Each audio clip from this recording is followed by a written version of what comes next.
Qu'est-ce que la 6e République ?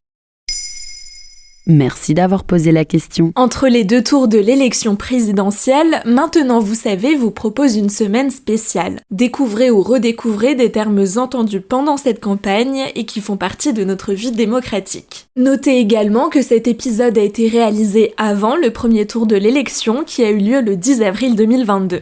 Lors de cette campagne pour l'élection présidentielle 2022, l'idée d'une 6e République a une nouvelle fois pris place dans le débat. Elle a notamment été défendue par Jean-Luc Mélenchon, le candidat de la France Insoumise, qui l'a brandi comme un des points essentiels de son programme depuis sa première candidature en 2012. On dirait donc adieu à la 5e République ? Exactement, faisons un rapide retour en arrière. La 5e République est le régime politique actuellement en vigueur en France. Elle a été instaurée le 4 octobre 1958, succédant à la 4e République qui avait été mise en place en 1946.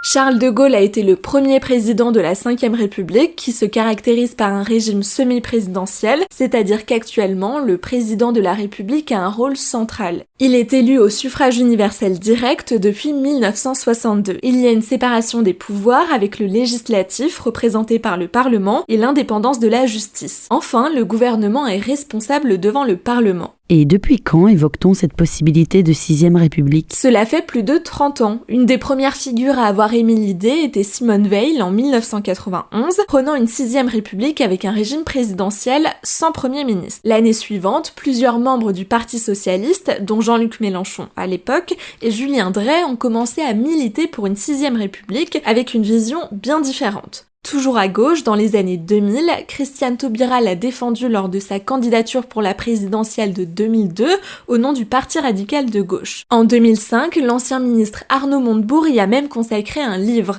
C'est surtout depuis 2012 que Jean-Luc Mélenchon, pour la première fois candidat, a fait naître le débat. Lors de sa 3e candidature, une marche pour la 6e République a rassemblé 100 000 personnes selon les organisateurs en mars 2022. Pourquoi demander une 6e République ? C'est une expression très entendue ces dernières années. La France Insoumise veut mettre fin à la monarchie présidentielle. Il compte replacer le pouvoir législatif et les citoyens au cœur du débat. Il souhaite notamment mettre en place une assemblée constituante paritaire chargée de la rédaction de la nouvelle constitution. Elle pourrait être tirée au sort ou composée de personnes n'ayant jamais été élues. Et quelles seraient ses caractéristiques ? La première question qui se pose est de savoir si un président de la République sera toujours élu sous la 6e République.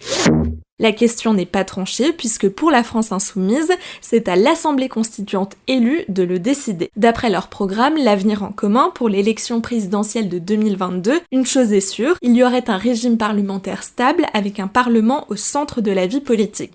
Jean-Luc Mélenchon compte aussi renforcer la souveraineté populaire avec un référendum d'initiative citoyenne pour toutes les grandes décisions. La 6e République entrerait en vigueur après l'approbation par référendum. D'autres éléments tels que la règle verte devant permettre la planification écologique ou encore l'égalité réelle sont mis en avant dans le programme du candidat à retrouver en intégralité sur son site. Une chose est certaine, une 6e République mettrait plusieurs mois, voire quelques années avant de voir le jour. Voilà ce qu'est la 6e République.